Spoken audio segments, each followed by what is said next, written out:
Hello everyone, कैसे हैं आप सब और कैसी चल रही है आपकी तैयारी। मुझे पूरी उम्मीद है आप सब अच्छे होंगे, वेल एंड हेल्दी होंगे और आप लोगों की तैयारी भी अच्छी चल रही होगी। गाइस, आज का हमारा सेशन यूपीएसआई के लिए है, जो कि वैकेंसी निकल चुकी है, फॉर्म भी सबमिट हो चुके हैं। एग्ज़ाम भी कब आ जाए कुछ पता नहीं होता, तो अपनी तैयारी को अभी से स्ट्रॉन्ग रखिए, ताकि आप ऐसा मान के चलिए कि एग्ज़ाम आपका कल ही है। इतनी अच्छी तैयारी अभी से आप कर लीजिए। तो आपकी सीरीज़ हम लेकर ये आए हैं आपकी तैयारी को और अच्छा बेहतर बनाने के लिए। तो इस सीरीज़ में अगर हम इस आज के लेक्चर की बात करूँ, वीडियो की बात करूँ, तो इसमें सभी सब्जेक्ट को इंक्लूड किया गया है। हिंदी के भी हैं और GK GS current affairs, math, reasoning के भी क्वेश्चन को इसमें इंक्लूड किया गया है और बहुत ही आपके एग्जाम के सटीक क्वेश्चन को हमने बनाया हुआ है। सो क्वेश्चन को देखते हैं पहले बिना देरी करते हुए। क्वेश्चन को फर्स्ट क्वेश्चन है, और गाइज इस सेशन के बाद जो भी आपका स्कोर बने हमें कमेंट्स में ज़रूर बताएं। सो क्वेश्चन देखते हैं कि पर्यायवाची पूछा गया है कि पर्यायवाची शब्द की दृष्टि से असंगत युग्म कौन सा है। तो देखो, बादल को जलंधर भी कहते हैं, मेघ कहते हैं, भारत कहते हैं। आंसर ये तो सही है। असंगत नहीं, गलत है इसमें से कोई। हाथी को गज कहते हैं, हस्ती केसरी, यही गलत है। ये यहाँ पर आपका गलत हो जाएगा। बाकी घर को ग्रह कहते हैं, निकेतन कहते हैं, आलय कहते हैं। तो आंसर यहाँ पर आपका बी यानी कि सेकंड बिल्कुल सही होने वाला है। नेक्स्ट क्वेश्चन देखते हैं। क्वेश्चन है आपका, गाइज क्लास को बहुत ही फास्ट करेंगे और हम आपकी स्पीड बढ़ाना चाहते हैं, इस वजह से क्लास को फास्ट करवाई जाएगी। ठीक है, आपका जो भी स्कोर हो वो कमेंट्स में ज़रूर बताएं। ठीक है, तो जो भी आप स्कोर कर पा रहे हैं। तो नेक्स्ट क्वेश्चन है, कुत्सा के पर्यायवाची शब्द का चयन कीजिए। तो कुत्सा का पर्यायवाची क्या होता है? क्या अभाग्य होता है, अपयश होता है, या फिर बदला होता है? तो इसका जो आंसर हो जाएगा वो हो जाएगा दूसरे नंबर का, अपयश होता है। नेक्स्ट क्वेश्चन देखते हैं, निम्नलिखित में से वाक्यों में से कौन सा वाक्य शुद्ध है? तो बताइए कौन सा है। तो आप देखिए इसका ऑप्शन तीसरा देखिए, तब यह काम ज़रूरी हो जाएगा। यहाँ पर देखिए पहला, मुझसे ये काम संभव नहीं हो सकता, संभव नहीं हो सकता यहाँ पर नहीं होना चाहिए था। इन्होंने पूछा शुद्ध कौन सा है, तो मेरे लिए ठंडी बर्फ़ और गर्म आग लाओ, ये कौन सी बात हुई। यहाँ पर तब यह काम ज़रूर हो जाएगा, व्यायाम करना चाहिए जिससे कि स्वस्थ रहें। और इसमें पूछा गया सही कौन सा है, तो यहाँ पर आपका तीसरा बिल्कुल सही हो जाएगा। आंसर तीसरा बिल्कुल सही है। अगला है, गुरुपदेश शब्द में कौन सी संधि लगी हुई। तो गुरुपदेश में दीर्घ संधि है। आंसर आपका यहाँ पर 2 होने वाला है, बिल्कुल सही। नेक्स्ट क्वेश्चन देखते हैं, निम्नलिखित में से शुद्ध बर्तनी वाले शब्द का चयन करें। तो शुद्ध बर्तनी वाला जो अगर शब्द है, तो यहाँ पर देखेंगे निरालंब।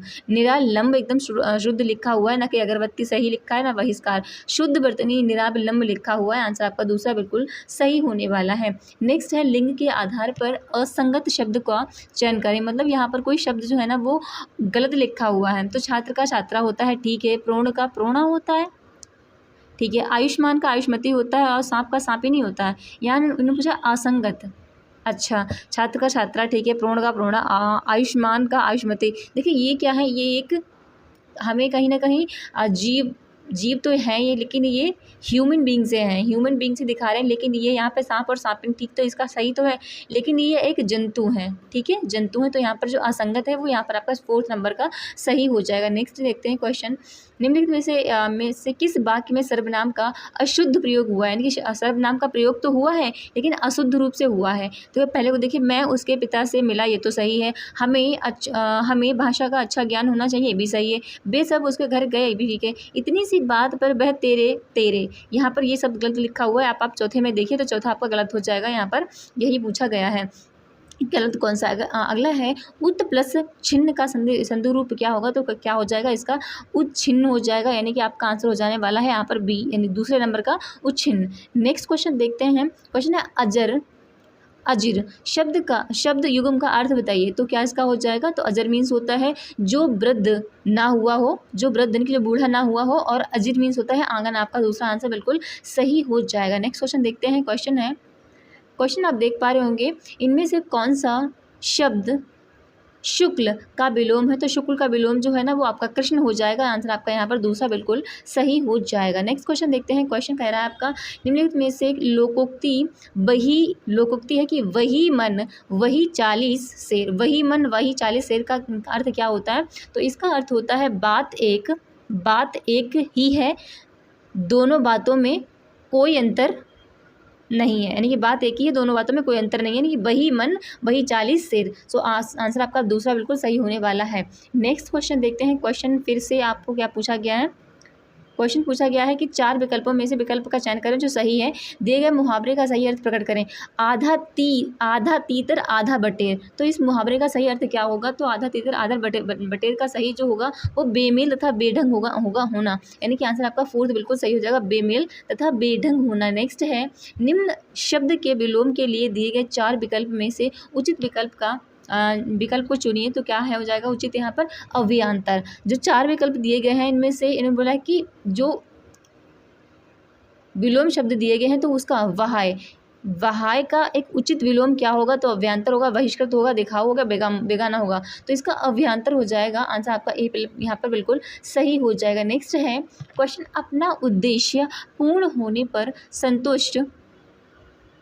संतुष्ट ऐसे वाक्यांश के लिए इनमें से कौन सा शब्द उपयुक्त होगा? यानी कि अपने उद्देश्य के लिए पूरी तरह संतुष्ट हो गया है तो उसको बोलेंगे हम कृतार्थ बोलेंगे। आंसर आपका दूसरा बिल्कुल सही हो जाएगा। नेक्स्ट क्वेश्चन है, दिए गए वाक्यांश के लिए एक शब्द का चयन कीजिए।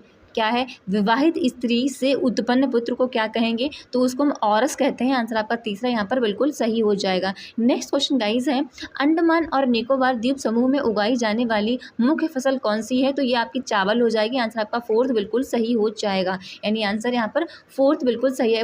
आपके क्वेश्चन जो है ना वो जीके जीएस के स्टार्ट हो चुके हैं। क्वेश्चन अगला है, नालंदा विश्वविद्यालय के नए कुलपति के रूप में किसे नियुक्त किया गया है? तो सचिन चतुर्वेदी को नियुक्त किया गया, यानी आंसर आपका दूसरा बिल्कुल सही हो जाएगा। नेक्स्ट है, खेलो इंडिया यूथ गेम 2025 में पदक तालिका में किस राज्य ने शीर्ष स्थान प्राप्त किया है? तो किसने शीर्ष स्थान प्राप्त किया है? महाराष्ट्र ने। आंसर आपका यहाँ पर सेकंड बिल्कुल सही होने वाला है। अगला क्वेश्चन देखते हैं। क्वेश्चन है, किसी तत्व का रासायनिक व्यवहार किसके द्वारा निर्धारित किया जाता है? तो उसका जो रासायनिक व्यवहार है ना वो एक तत्व की संयोजकता के आधार पर निर्धारित किया जाता है। आंसर आपका पहला यहाँ पर बिल्कुल सही हो जाएगा। नेक्स्ट क्वेश्चन देखते हैं। क्वेश्चन कहता है कि निम्नलिखित में से किसे लैटिन में बैक्सीनिया कहा जाता था? तो लैटिन में बैक्सीनिया काउपॉक्स को कहा जाता है। आंसर आपका यहाँ पर पहला बिल्कुल सही हो जाएगा। मुझे उम्मीद है आपको समझ आ रहा होगा, क्लियर वॉइस होगी मेरी। तो क्वेश्चन अगला देखते हैं। क्वेश्चन कह रहा है कि यदि कोई व्यक्ति संसद का सदस्य नहीं है, यानी कि पार्लियामेंट का सदस्य नहीं है, ठीक है, और उसे मंत्री परिषद का सदस्य बनाया जाता है, ठीक है, यानी कि उसको मंत्री परिषद का सदस्य बनाना है, तो उसे कितने समय में किसी भी सदन की सदस्यता प्राप्त करना अनिवार्य है? तो उसको 6 माह के अंदर किसी भी सदन की सदस्यता प्राप्त करना अनिवार्य हो जाता है।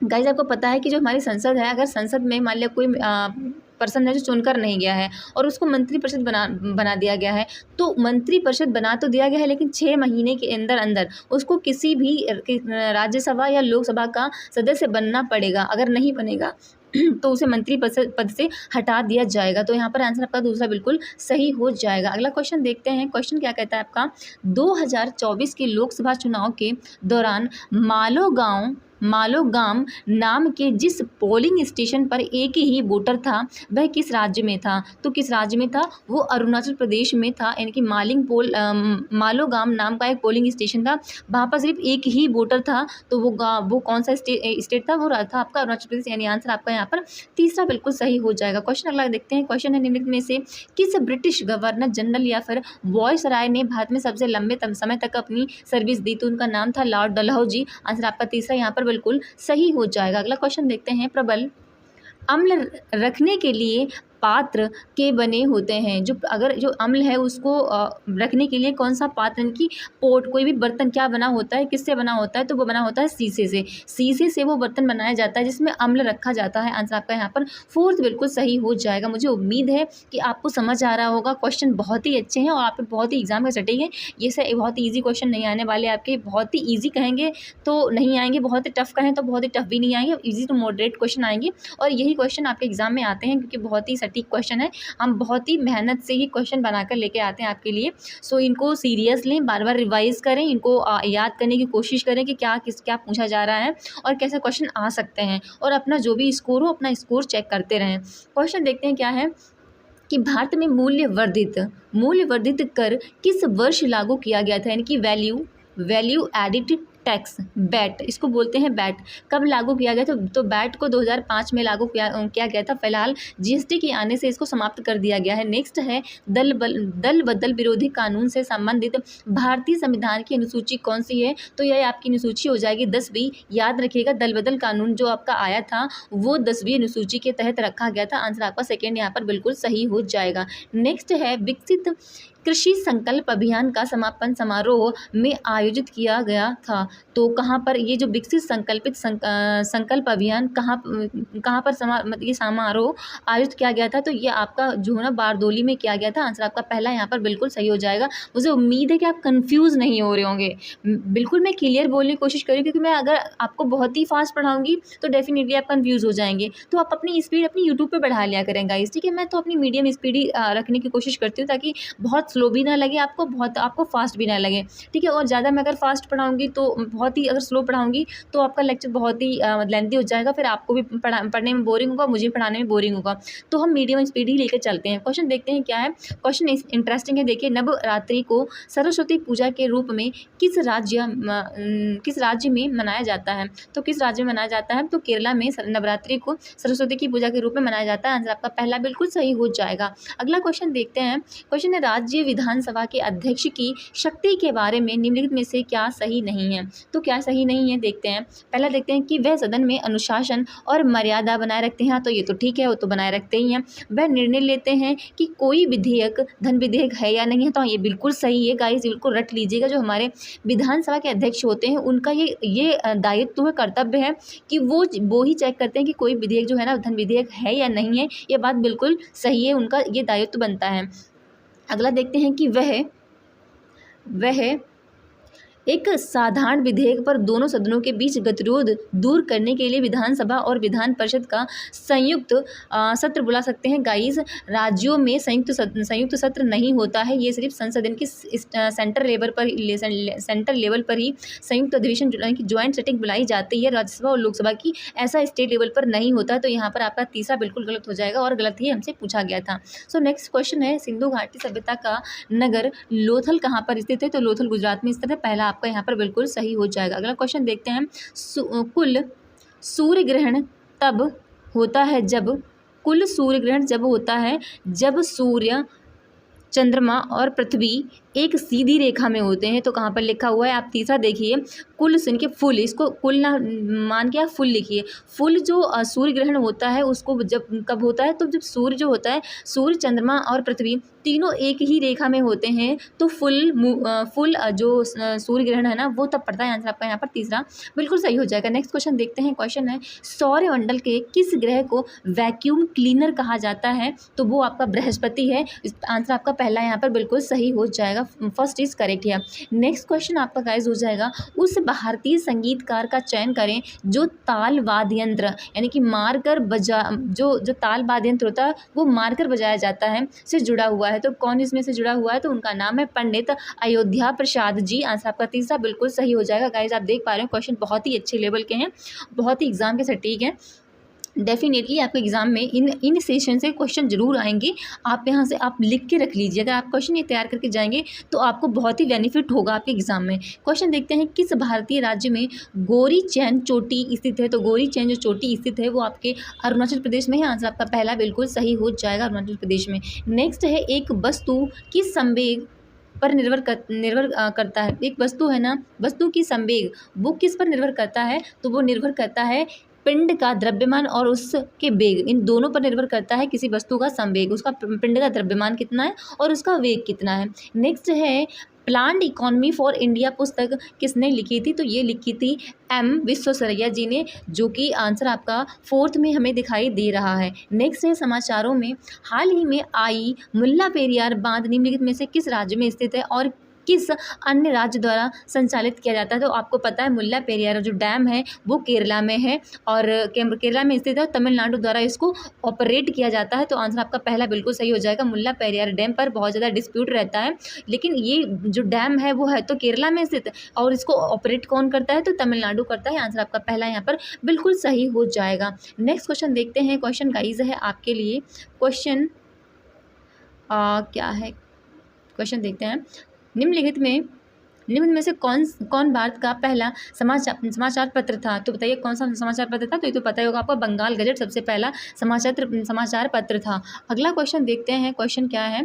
क्वेश्चन कहता है भारतीय तटरक्षक बल द्वारा संचालित ऑपरेशन ओलिविया का मुख्य उद्देश्य क्या था? तो ओलिविया जो हमारा ऑपरेशन चलाया गया था, उसका उद्देश्य था जो ऑलिव रिडले टर्टल होते हैं, मतलब कछुए होते हैं, उनकी सुरक्षा के लिए। याद रखिए, जो ऑलिव रिडले कछुए होते हैं, इनको टर्टल बोलते हैं, इनकी सुरक्षा करना बहुत ज़रूरी है, क्योंकि इन पर बहुत तस्करी होती है, स्मगलिंग होती है। इनको मतलब पकड़ कर ये क्या होता है, ये मेडिसिन के काम में आते हैं। तो जो तस्करी वाले लोग होते हैं, मतलब वो इनकी तस्करी कर लेते हैं, इनको चुरा कर दूसरे देशों में बेच देते हैं जाके।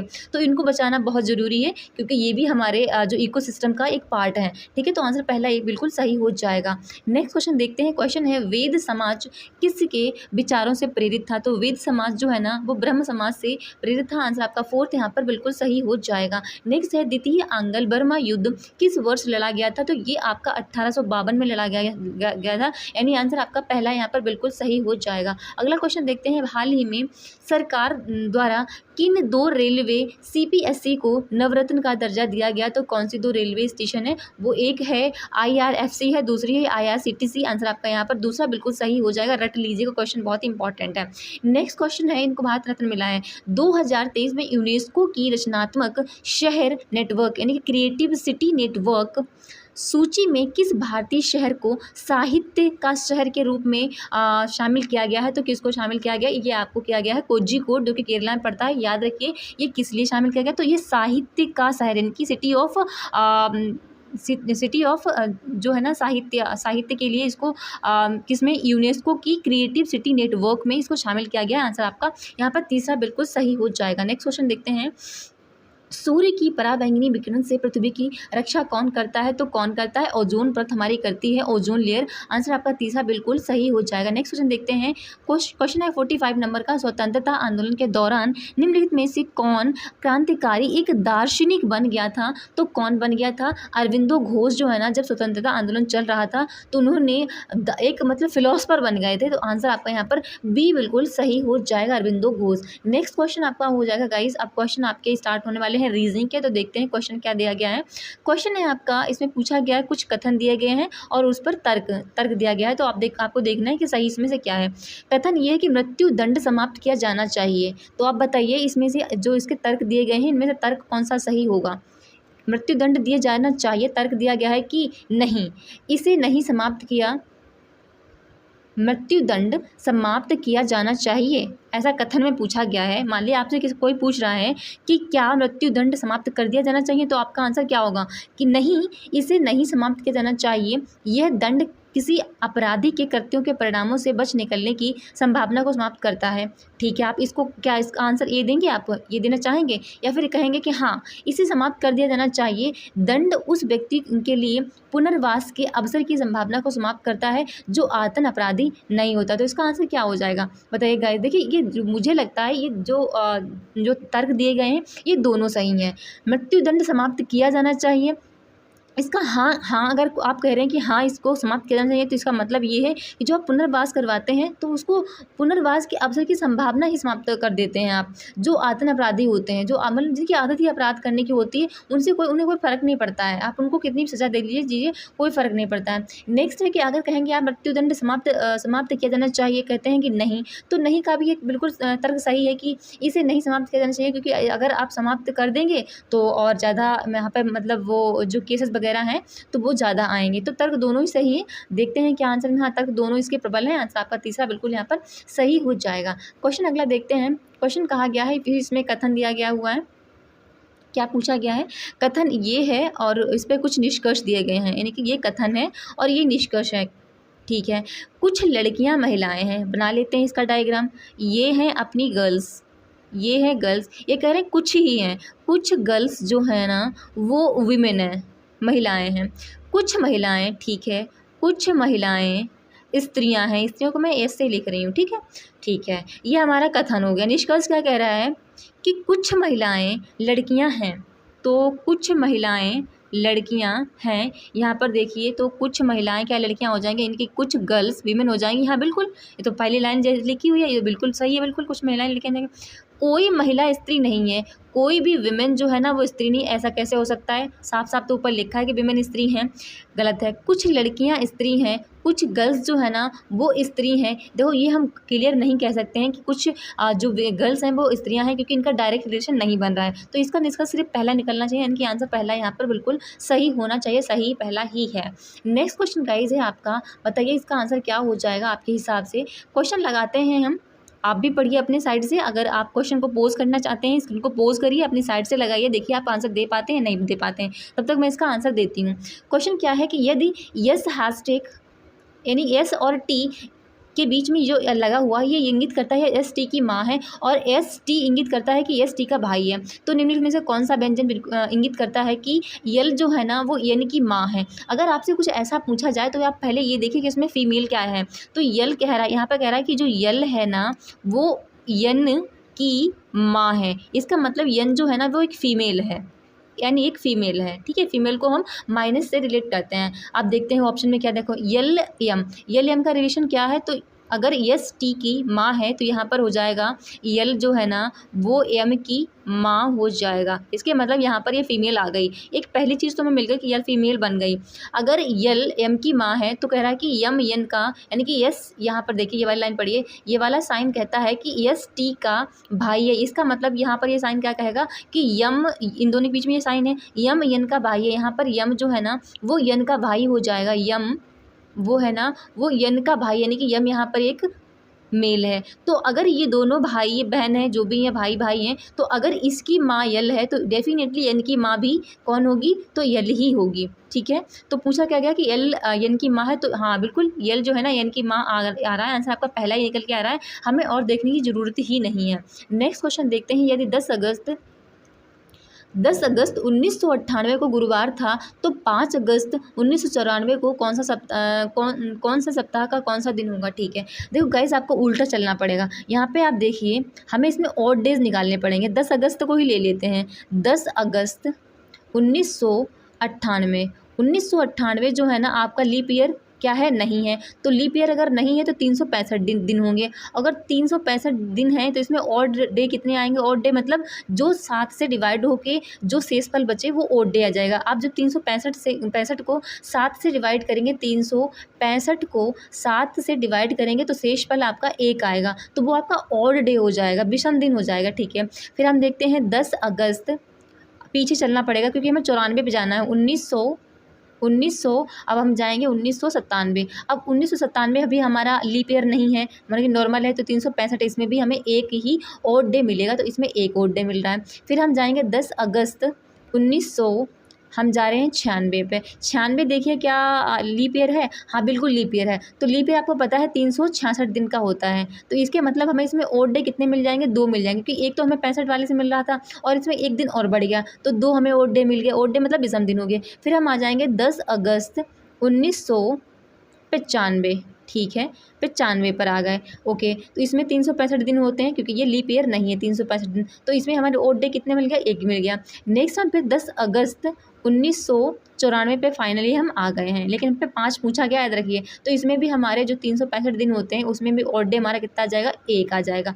अब देखिए ऑड डे जो है ना वो कितने हैं, तो 2 2 4 2 6, यानी कि टोटल जो विषम दिन है यानी कि ओड डे जो है ना वो 6 हैं। इसके मतलब जो 10 अगस्त 1994 को जो दिन पड़ेगा वो आपको गुरुवार से 6 माइनस करना पड़ेगा, यानी कि 6 गुरुवार से 6 दिन पीछे जाइए। जब गुरुवार से आप 6 दिन पीछे जाएंगे तो गिन लीजिए कितना हो जाएगा। अगर गुरुवार से आप 6 दिन पीछे जा रहे हैं तो ये आपका पड़ जाएगा जाके शुक्रवार। आई थिंक हाँ 10 को शुक्रवार ही पढ़ना चाहिए, बिल्कुल।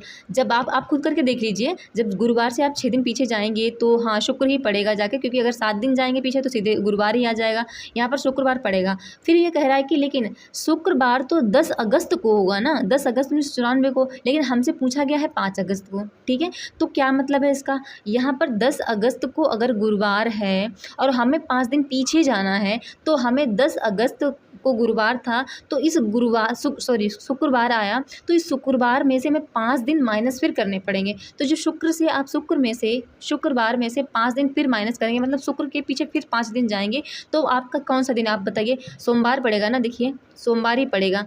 सोमवार सोमवार 1, मंगल 2, मंगल बुध 3, बृहस्पति 4 और बृहस्पति और फिर शुक्र 5वां दिन पड़ जाएगा, तो 5 यानी कि सोमवार ही आएगा आंसर आपका। यहाँ पर पहला बिल्कुल सही हो जाएगा। मुझे उम्मीद है आपको समझ आया होगा। अगला क्वेश्चन देखते हैं गाइस। 38 बच्चों की एक पंक्ति में, ठीक है, सभी पूरब की ओर मुँह करके बैठे हैं, तो इसके मतलब ऐसे बैठे हुए हैं, सीधी लाइन में हमने बना ली है, ये लाइन बन गई आपकी सीधी, और इसमें 35 बच्चे हैं जिनका मुँह किधर है, पूरब की साइड में, ठीक है। अच्छा, अब यहाँ पर बायां दायां देखते हैं, तो इसका जो ये वाला जो भाग है ना, ये दायां हो जाएगा, दायां, और ये वाला जो है ना, ये आपका दायां और बायां। यहाँ पर देखिए ये वाला आपका बायां हो जाएगा। याद रखिए बायां दायां पहले ही क्लियर कर लिया करें, B4 बायां, D4 दायां, ठीक है, हमने देख लिया इतनी चीज़। हमेशा अगर आप ऐसे लिख लेंगे ना तो आपको कभी कन्फ्यूज़न नहीं होगी। फिर बोलता है कि सभी पूरब की ओर मुँह करके बैठे हैं। जो ऋत्विक है ना, क्वेश्चन पूछा गया कि जो ऋत्विक, पैन नहीं चल रहा है, ऋत्विक दाएं छोर से 15वें स्थान पर है, तो दायां किधर है, मैंने अभी साइन लगा दिया, दायां ये वाला है, ये दाएं छोर से 15वें स्थान पर है, तो 15वें स्थान पर कौन है, दाएं छोर से ऋत्विक है। ऋत्विक को मैं R से डिनोट कर रही हूँ, ठीक है, ठीक है। आगे बोलता है कि यदि काव्या ऋतिक के बाएं से 6वें स्थान पर है, तो ऋतिक का बायां कौन सा हो जाएगा, आप बताइए। ऋतिक का जो मुंह पूरब की साइड में, तो इसका बायां तो इधर ही होगा ना, इस साइड के लिए, तो इस साइड में 6वें स्थान पर कौन बैठा हुआ है, 6वें स्थान पर बैठी हुई है आपकी काव्या, तो काव्या को मैं K से डिनोट करती हूँ, ठीक है। फिर बोलता है तो पंक्ति के बाएं छोर से, यानी कि बाएं छोर से काव्या का स्थान कौन सा होगा, अब आप बताइए।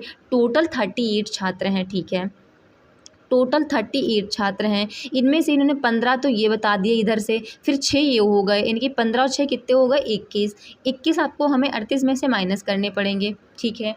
फिर 38 में से 21 माइनस करेंगे तो कितने बचेंगे हमारे पास, यानी कि माइनस कर दीजिए आप, बचेंगे 7 और 3 में से 2 गया 1 बचा, यानी कि 17। लेकिन 17 नहीं आएगा, आप देखिए यहाँ पर जो आपने 6 और 15 इनको जोड़ा तो आपका हो गया 21, लेकिन यहाँ पर ये वाला जो है ना नंबर, इसका काव्या वाला, ये डबल काउंट हो रहा है, तो इसको मतलब इसके मतलब यहाँ पर सिंगल काउंट, इसको क्योंकि इसको काउंट ही नहीं कर पाया, इस मतलब इसमें एक जोड़ना पड़ेगा, तो यहाँ पर इसका जो स्थान टोटल जो छात्र बचेंगे वो 18 बचेंगे, क्योंकि हमें इसको जोड़ना पड़ेगा, क्योंकि हमने इसको 15 और 6 21 कर लिया है और इसको हमने जोड़ा ही नहीं है, तो हमारा 18 आंसर यहाँ पर हो जाएगा, आपका ए बिल्कुल यहाँ पर सही हो जाएगा। अगला क्वेश्चन देखते हैं। क्वेश्चन पूछा कथन के 2 निष्कर्ष दिए गए हैं सामान्य, ठीक है, कथन और निष्कर्ष पर आंसर दिया गया है।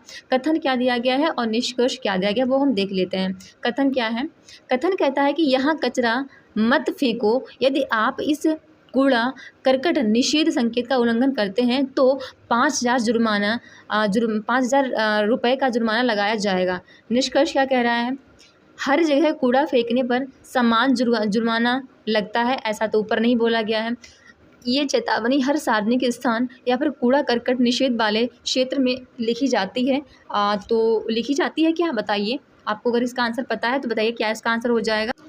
हाँ, तो आंसर आपने बताया है, तो अगर आप देखेंगे तो मुझे तो नहीं लगता कि जो कथन में दिया गया है और निष्कर्ष कोई भी रिलेट कर पा रहे हैं, क्योंकि उन्होंने बोला है कि अगर कूड़ा करकट मतलब निषेध है, अगर उसका उल्लंघन करते हो तो 5,000 का जुर्माना लगेगा, लेकिन यहाँ पे जो आपको निष्कर्ष दिए गए हैं ना बिल्कुल रिलेट नहीं करते, मतलब कुछ भी मतलब बनता ही नहीं है कि कथन के साथ में निष्कर्ष निकलता है, तो इसके दोनों ही गलत हो जाएंगे। यहाँ पर आंसर क्या लिख जाएगा, निष्कर्ष पहला दूसरा दोनों अनुसरण करते हैं, नहीं एक भी अनुसरण नहीं करता है, लिखा नहीं है क्या इसमें, हाँ ये तो लिखा है डी में। तीसरे में देखिए, ना तो पहला ना ही दूसरा अनुसरण करता है, आंसर आपका यहाँ पर होने वाला है दूसरा, ना तो निष्कर्ष पहला और ना ही दूसरा निष्कर्ष अनुसरण करता है, आंसर तीसरा यहाँ पर बिल्कुल सही हो जाएगा, क्योंकि उसका कोई संबंध ही नहीं बनता। ये आगे ऊपर भी कथन और निष्कर्ष ही दिए गए हुए हैं। कथन क्या दिया गया हुआ है, आप कथन देखिए फिर आप उनके आंसर देने हैं हमें। निष्कर्ष, ये निष्कर्ष दिए गए हैं, ठीक है। कथन में बोला गया कि सभी W, जो जितने भी W हैं वो L हैं, सभी W मैंने L बना दिए, ठीक है। फिर कह रहे हैं कि सभी L M है, ठीक है, सभी जो L वाला कॉलम है वो आपका M हो जाएगा, M हो जाएगा, ठीक है। तो फिर कह रहे हैं, अब इसका निष्कर्ष का कह रहा है कि कोई L W नहीं है, कोई भी जो L है वो W नहीं है, कैसे नहीं हो सकता, ये तो गलत हो गया।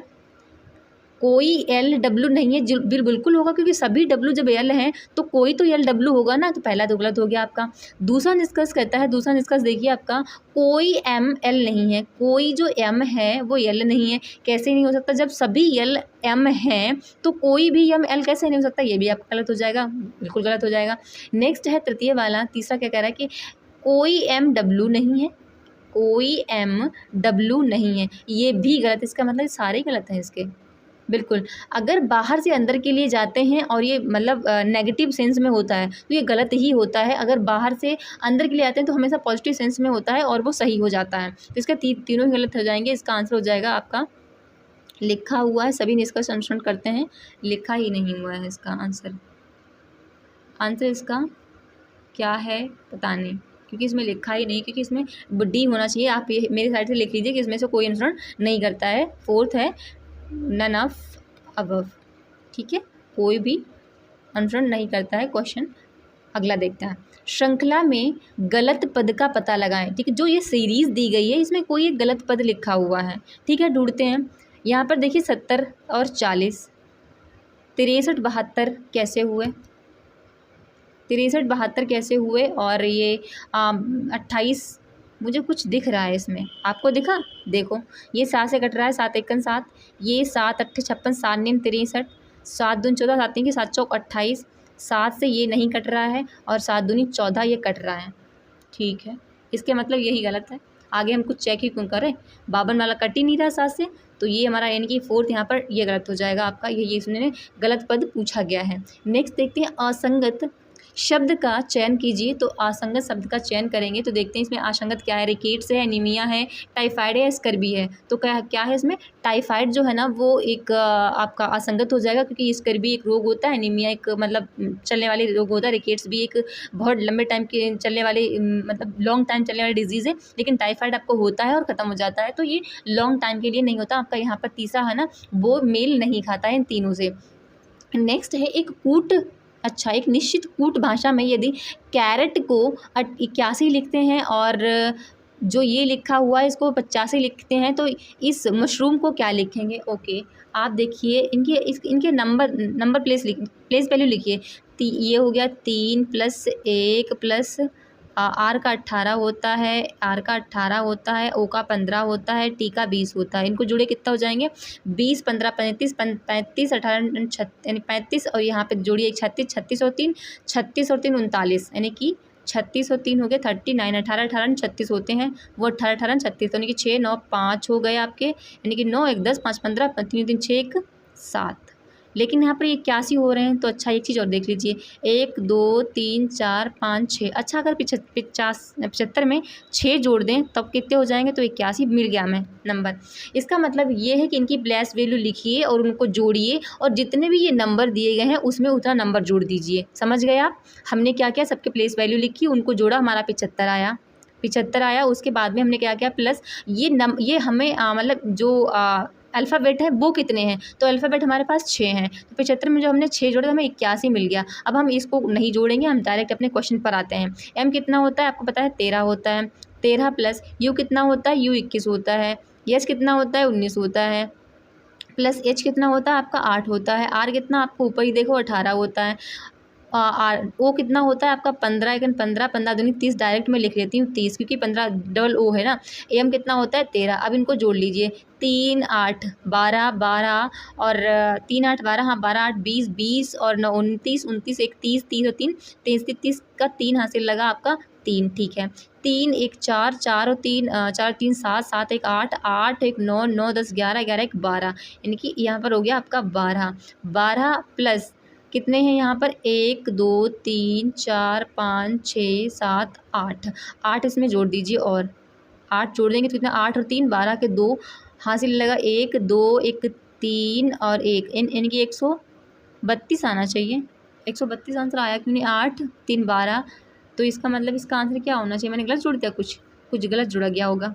देखते हैं दोबारा से इसको करके, देखो हमें पता चल गया जोड़ना कैसे, ठीक है। एम का होता है आपका 13, सही से कर लेते हैं, 13 होता है, 13 ही होता है ना, हाँ ठीक है। यू का होता है STU, हाँ 21 होता है, ठीक है। एस का होता है 19 आपका, एच का होता है 8, आर का होता है 18 और ओ का होता है 15, नहीं 15 15 15 दूनी 30, क्योंकि डबल ओ है, ओके।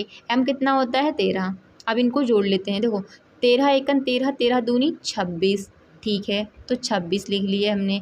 21 और 19 कितने हो गए? 9 1 10 का 0 हासिल लगा 1 2 1 3 1 का 4, ठीक है, 40 हो गए। तो ये हमने इतने जोड़ लिए हैं इतने। अब हमारा 8 जोड़ लेते हैं, चलो 8 और 18 कितना, 8 एक 8, 8 18 कितना, 8 8 का 8, हमने 16 के 6 यहाँ से लगा 1 और 2 यानी कि 26। तो यहाँ पर आप 26 को जोड़िए, ये 8 मत जोड़िए, ये 26 जोड़िए यहाँ पर 26, और फिर वो 30 जोड़ लेंगे हम आगे, ठीक है। तो 6 6 यानी कि 6 6 दूनी 12 के 2 हासिल लगा 1 2 4 4 2 6 6 2 8 8 1 9 यानी कि 92।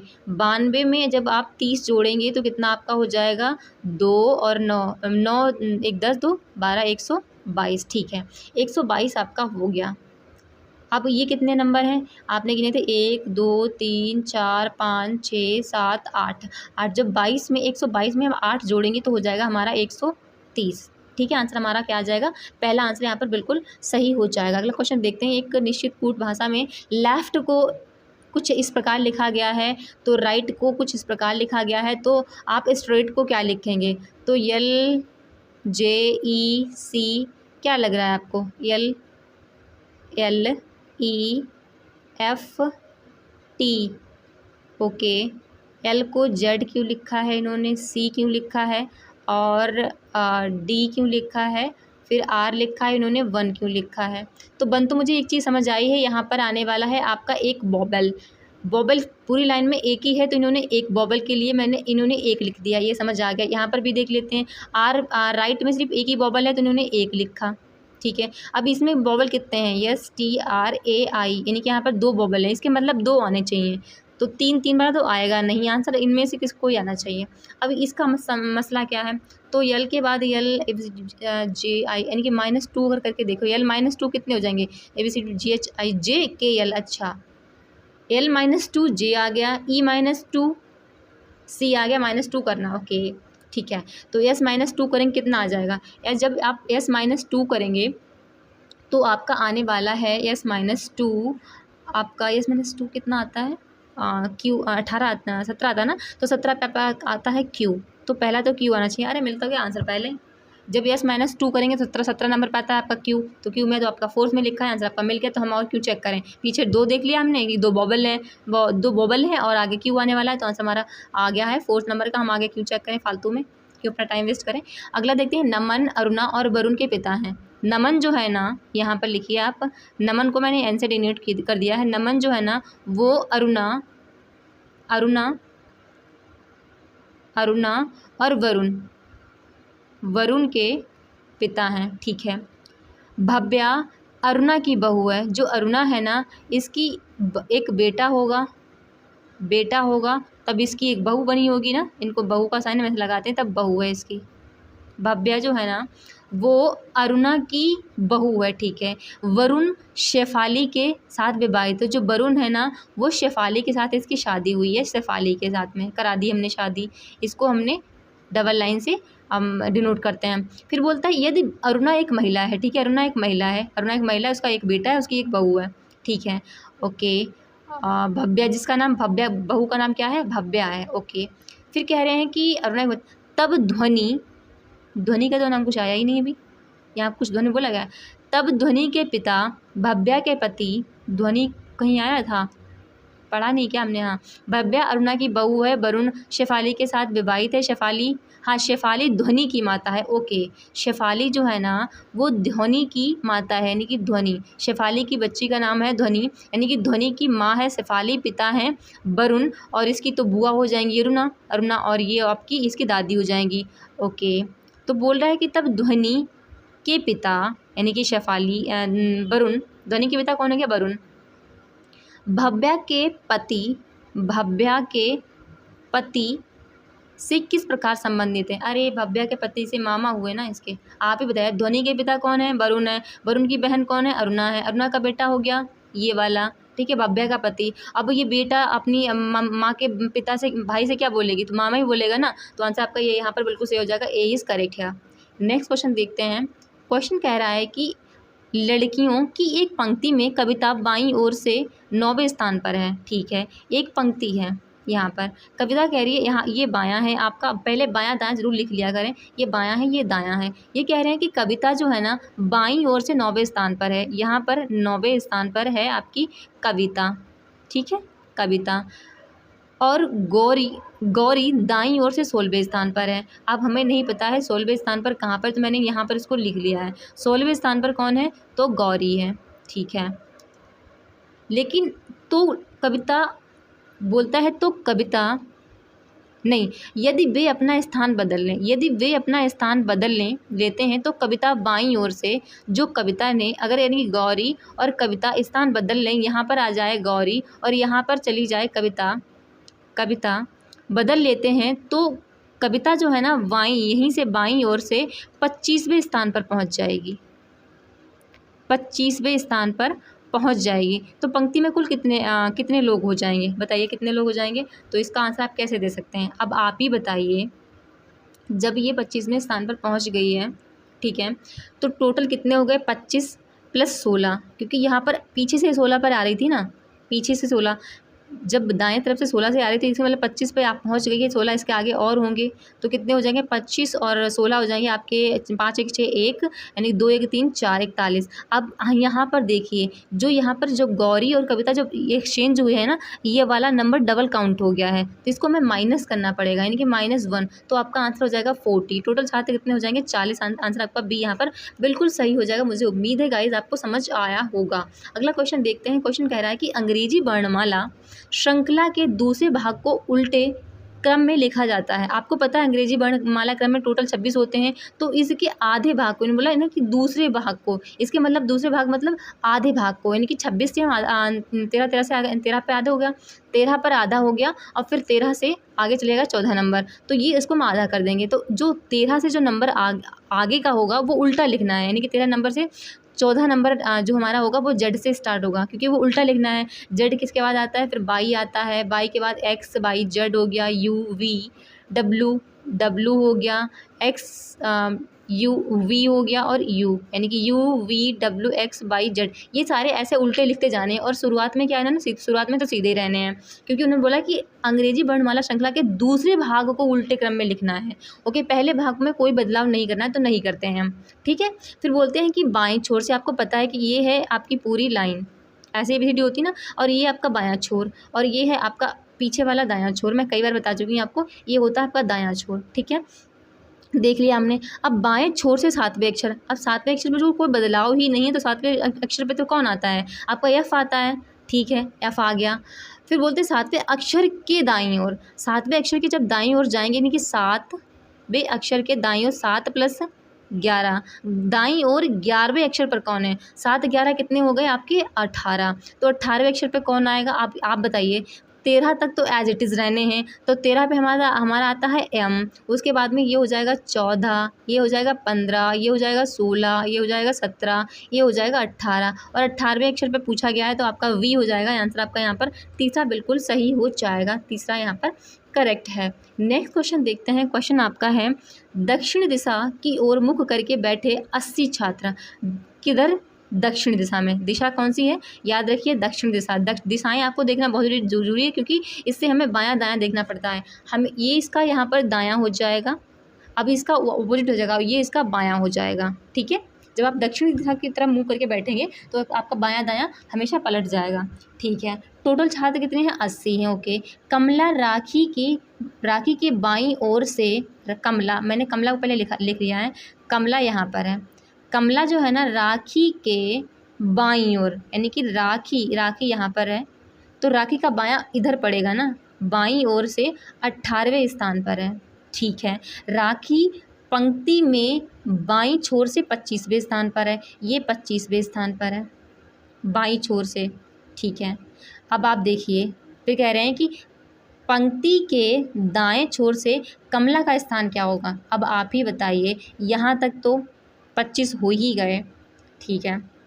टोटल 80 हैं, टोटल जब 80 हैं, अगर मैं पहले यहाँ पर आपका देखूँ, क्या नाम इसका है, राखी का स्थान देखिए, राखी का स्थान 25वें स्थान पर है। अगर इसका टोटल 80 छात्र हैं, तो 80 माइनस जब 25 करेंगे तो कितना बचेगा आपका, 5 में से 5 गया, 10 में से 5 गया, 5 बचा, 7 में से 2 गए, यानी कि 5, 55, यानी कि इसका नंबर अगर दाएँ से देखेंगे तो आपका इसका तो 55 आने वाला है, बल्कि 55 क्यों आएगा, क्योंकि इसमें एक हमने डबल काउंट कर लिया है, तो इसका 54 आना चाहिए, इसको 1 माइनस करने पड़ेगा, और 54, फिर इसके आगे हमें 18 जोड़ना पड़ेगा 54, क्योंकि इसके बाएं जो है ना वो कमला है 18 नंबर पे, और हमें इसको कमला को दाएं से जोड़ना है। अब यहाँ से ये इतना नंबर हो गया आपका 54, और इसके आगे 18 और जोड़ना है, तो जोड़ लेते हैं। 8 4 12 के 2 हाथ से लगा, 1 5 1 6 1 7 यानी कि 72 नंबर आना चाहिए। 72 यहाँ पर 3, यानी कि आंसर आपका तीसरा बिल्कुल सही हो जाएगा। गाइज अपना स्क्रीन को अगर खुद करना चाहें तो पोज कर लिया करें, अगर आपको समझ नहीं आया है, अगर खुद से पढ़ना चाहें पहले क्वेश्चन पढ़ लिया करें पोज करके,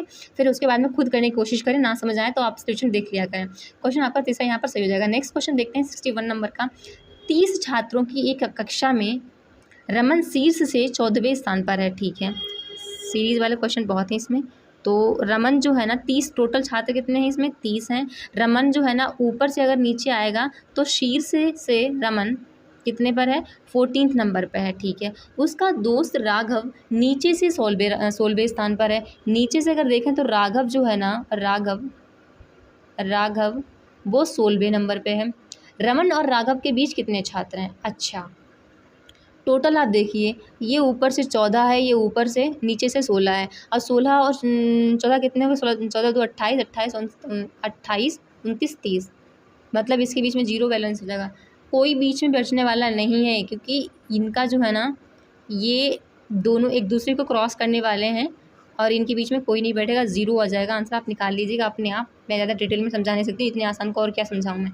नेक्स्ट क्वेश्चन है, इसमें पूछा गया है कि विषम मुंबई, सहारनपुर, कोलकाता और उपयुक्त में से एक से अधिक किसमें से विषम कौन है? तो बताइए इसमें से विषम कौन सा हो जाएगा आपका। तो यहाँ पर अगर आपको पता है आंसर तो बताइए विषम क्या होने वाला है, बताइए आंसर क्या है इसका। तो आपका बताइए क्या है। मुंबई एक कैपिटल पड़ती है, सहारनपुर कोई कैपिटल नहीं, कोलकाता कैपिटल पड़ती है।